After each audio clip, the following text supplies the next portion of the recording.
ভিক্ষুক আর এক দম্পতির গল্প। এক যুবক নতুন বিয়ে করল। ভালোই কাটতেছিল তাদের দিনগুলো। একদিন স্ত্রী খুব ভালো খাবার রান্না করল।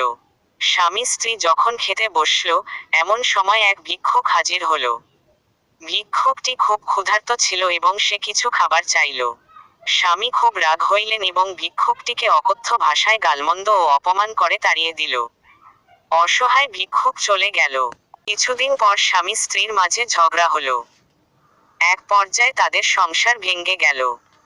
স্বামী স্ত্রীকে তালাক দিয়ে দিল। স্ত্রী বাপের বাড়ি চলে গেল। কয়েক বছর পর মেয়ের বাবা অন্য এক জায়গায় মেয়ে দিল। নতুন স্বামীর সাথে শুরু হলো তার জীবন।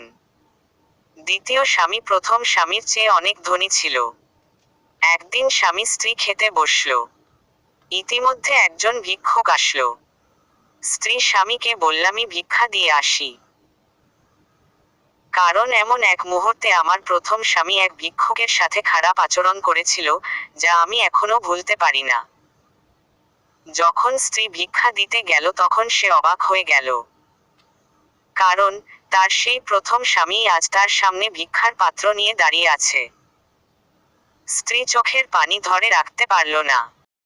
মেয়েটি তার দ্বিতীয় স্বামীকে বলল, আমি আপনাকে এক আশ্চর্য ঘটনা শোনাবো।